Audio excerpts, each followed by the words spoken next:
I'm going to ask you to just simply have a seat and cross your legs in whatever way feels best to you. Snuggle your sit bones down into the earth and bring your hands to Namaste. Let's close our eyes and find a deep sense of center right here in the present moment. So call all parts of your consciousness back to this breath. Any part of your mind that may be reviewing the past or making future to-do lists, just ever so gently coming back to this space. And if there's a personal intention that you wish to set for your practice today, please do so now.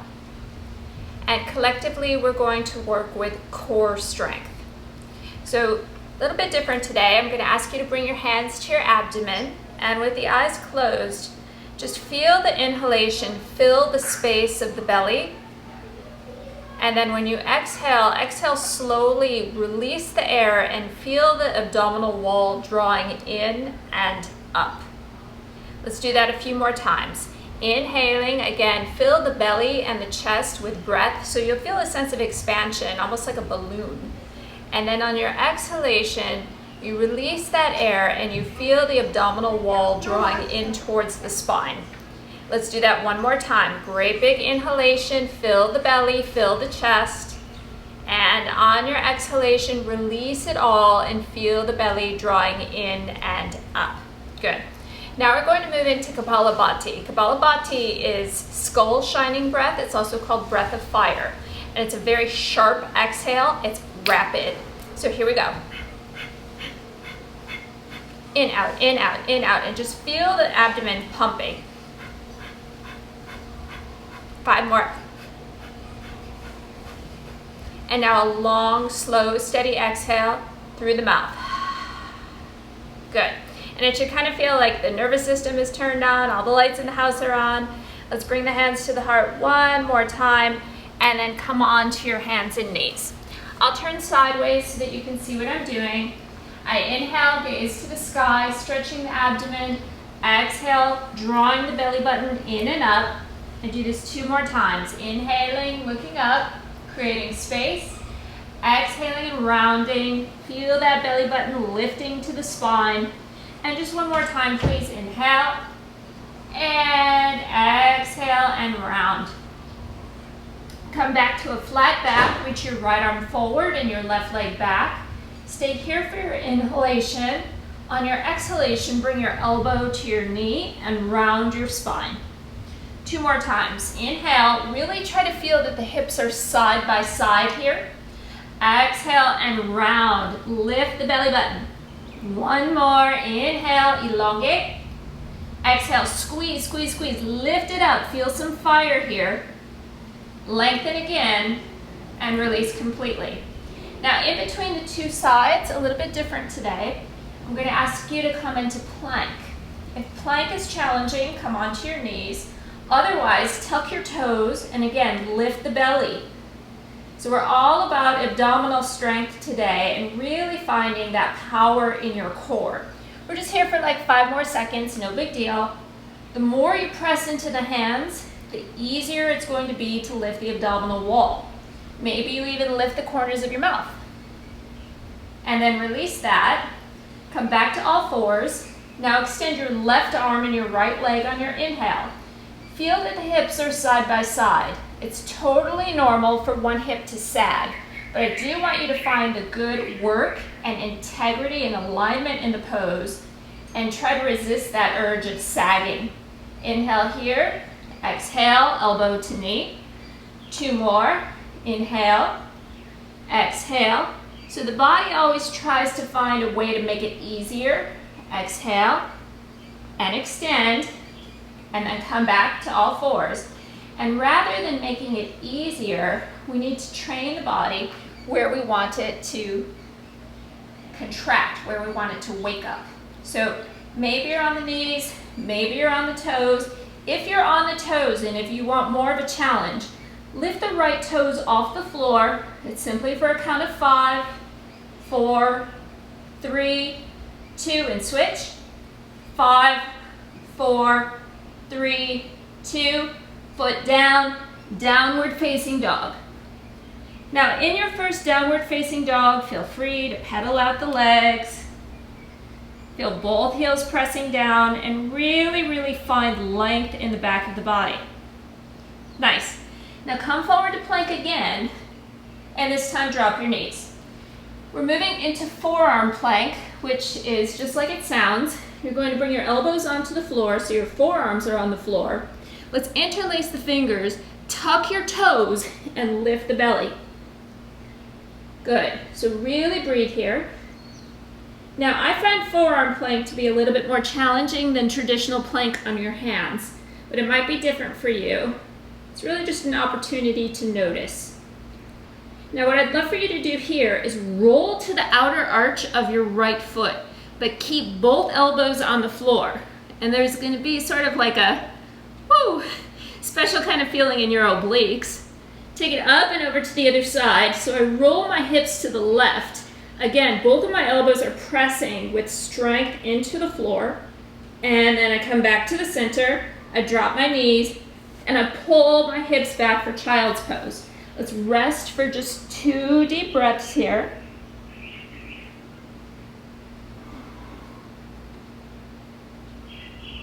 Good. Okay, let's move into forearm plank once again. You can interlace the fingers, bring the knees back if this is enough, cool. If you want more, tuck those toes. And just like we did in just like we did in plank on the hands, I'm going to ask you to lift one foot if you want more of a challenge. You're here for 5, 4, breathe, 2, switch it out. Other foot lifts, belly is lifting. 3, 2, toes down, knees down, pull it back. Good.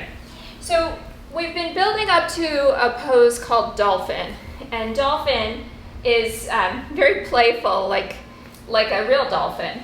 And so what I'd like you to do is just kind of let go of any judgment of yourself, of your body, of how strong you are, and just play, okay?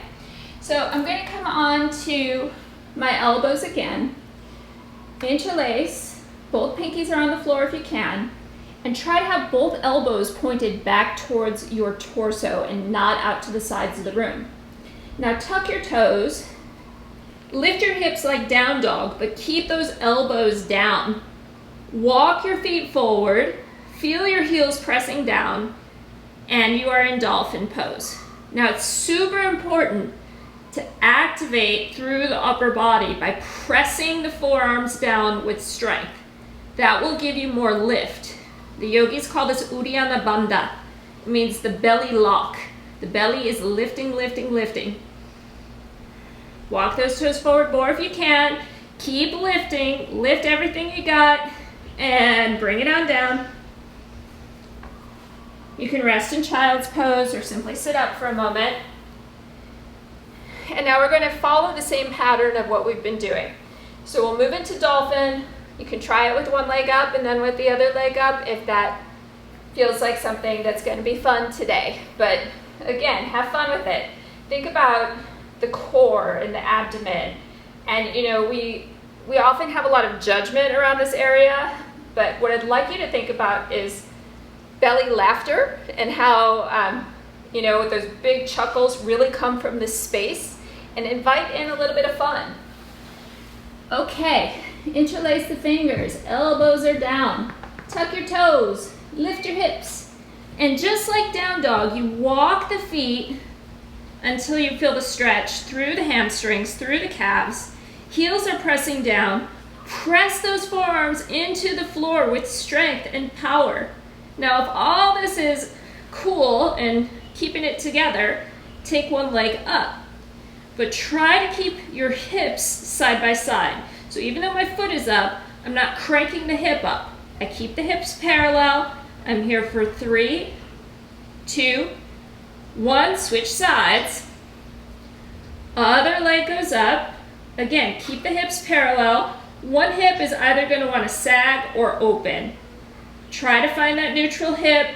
Just give me 3 seconds, please. 2, press those forearms down. 1, foot comes down, knees come down. Crisscross your ankles behind you. Have a seat. Okay, good job. We're going to continue with just a tiny bit of abdominal work on the floor. So go ahead and lay down onto your back. Bring your knees into your chest. Rock and roll a little bit side to side. Good. And now we take both legs up to the sky. You can bring your hands underneath your lower back. I have a really bony lower back, so it feels better if I have some padding there from the hands. If your low back is comfortable, feel free to keep your arms out to the sides. Let's take one leg down to a 45-degree angle. First leg is up at 90, and you're simply going to hold it here. Breathing into that angular shape, and switch it out, please. Other leg is up at 90, second leg is out at 45. Okay, so let's start to find that alternating movement, and this should feel kind of like, okay, there's a challenge, but it's not terrible, right? Now, if and only if you want more, you bring your hands behind your head, lift the upper body, and find that alternating 90 and 45-degree angle while keeping your head and neck as well as your shoulder blades off the floor. Now it's just one last little belly blast. Whenever our core is strong, it strengthens us in all of our movements, whether it's fitness, yoga, Pilates, or simply your daily activities. Good. And we're almost there. 4. Okay, slow and controlled is what we're going for here. 2 more. And last one. Okay, listen up. Both feet lift up. Lift your shoulder blades. Lift your hips off the floor. So lift your tush a little bit. Lift everything you got. Squeeze it, squeeze it, squeeze it. Knees into the chest. Let it go.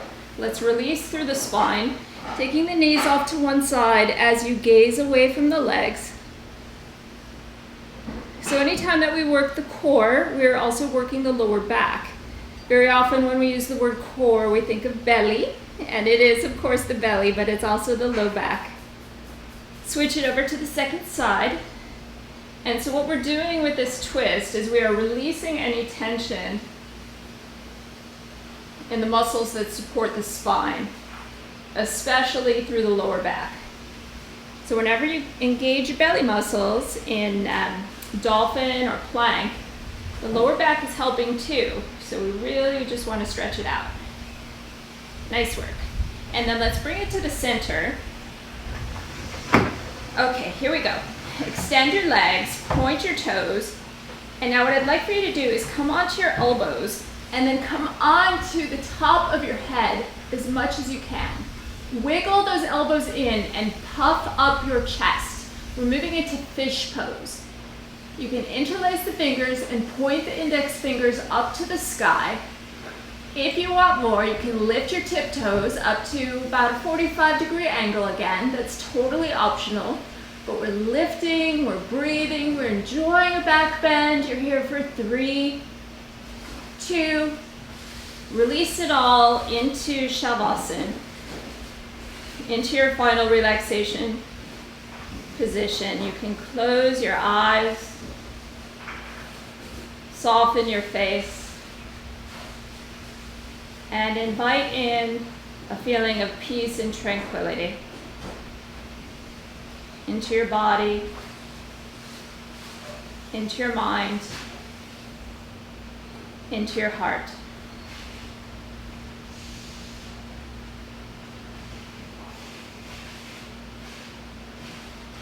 And in these last few moments, if there's any tension in your body, if you just kind of scan the body for a moment and notice any last little bit of muscular tension in your body, send your soft and easy breath to those parts that need a little extra TLC.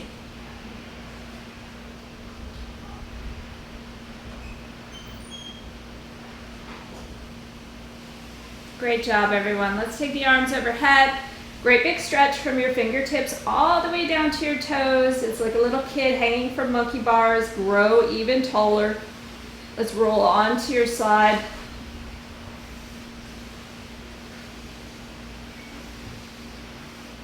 And very easily press yourself up to seated.